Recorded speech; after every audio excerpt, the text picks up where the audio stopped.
ओम शांति। ओम ज्ञान मंडली चैनल में आपका स्वागत है। सभी बाबा के बच्चे इस चैनल को सब्सक्राइब करें व वीडियो को लाइक करें और अपने अनुभव कमेंट बॉक्स में लिखें। सतयुग, त्रेता युग और स्थापना के समय की कहानी इस प्रकार है। मैं माँ हूँ धरती माँ।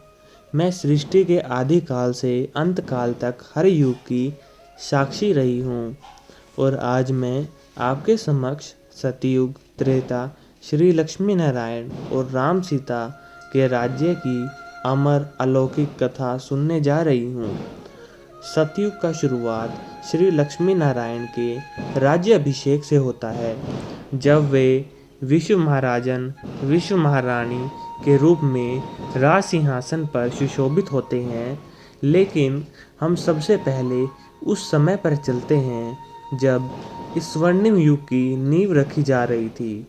उस समय अधर्म अपने चरम पर था।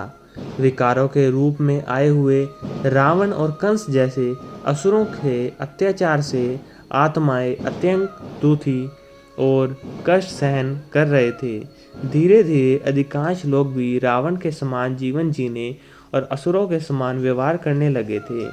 पाप और अधर्म लोगों के जीवन का स्वाभाविक हिस्सा बनने लगा था। इस समय कुछ लोग जो सत्य और धर्म के मार्ग पर चल रहे थे, वे अपनी पवित्रता और दिव्यता को बनाए रखने के लिए अत्यंत कष्ट भोग रहे थे। ऐसे घोर कलयुग में सभी आत्माओं की नवयुग, सुख शांति और सौंदर्य की दुनिया में जाने की आंतरिक पुकार पड़ती जाती थी। मेरे प्रिय आत्माओं, मैं शिव, तुम्हारा आत्मिक पिता, युगों युगों से तुमने मेरी आराधना की, मुझे याद करते आए हो। अब मैं स्वयं इस महाभारत के रण में तुम्हारा साथी बन प्राचीन राजयोग के ज्ञान से मुक्ति और जीवन मुक्ति में ले आने आया हूँ।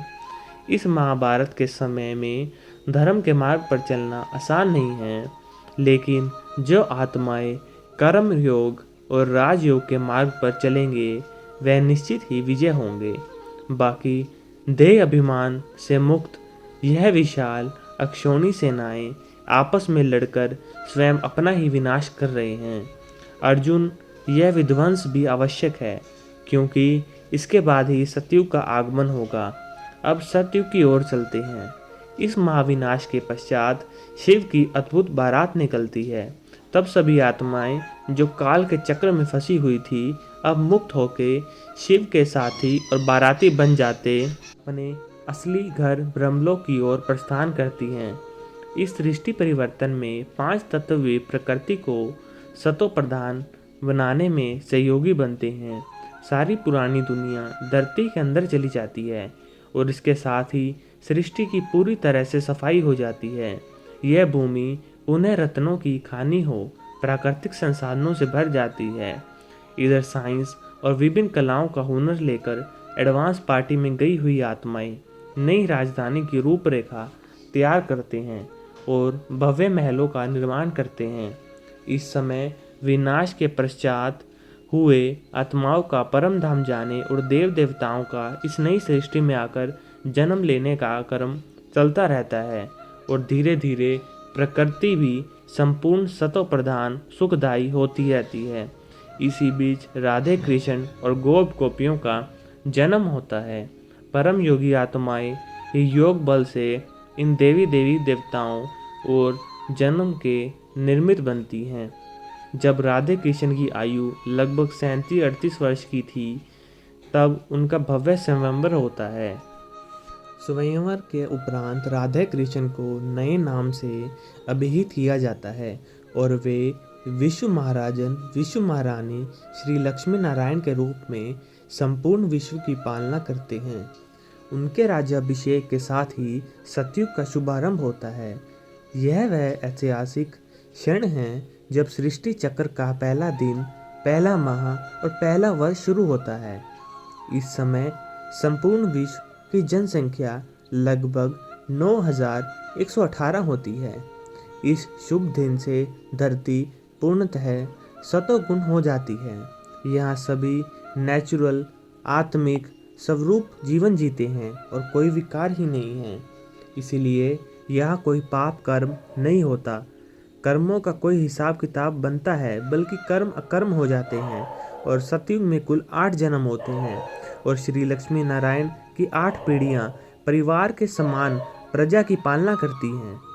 इस युग में प्रत्येक आत्मा पूर्ण सतोगुण होती है और बच्चों का जन्म केवल योग बल के माध्यम से होता है।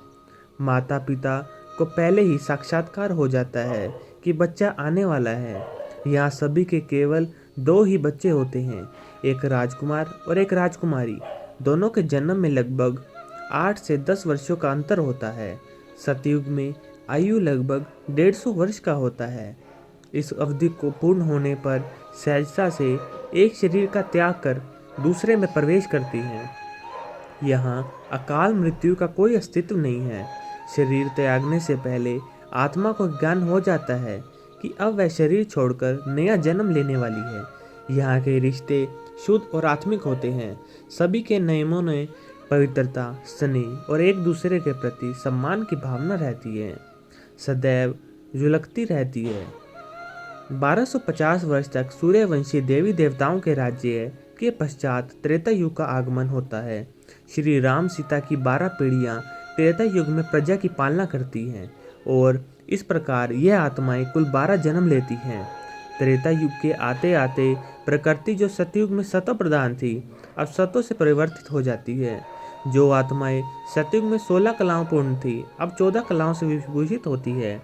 लेकिन यहाँ भी सतयुग के समान सुख, शांति, पवित्रता की छटा बिखरी होती है। इस युग के प्रारंभ में जनसंख्या लगभग 2 करोड़ होती है, जो युग के अंत तक बढ़कर 33 करोड़ हो जाती है। और 2 दिनों युगों के इन सभी 33 करोड़ देवी देवताओं की पवित्रता और दिव्यता का गायन आज तक होता जा रहा है।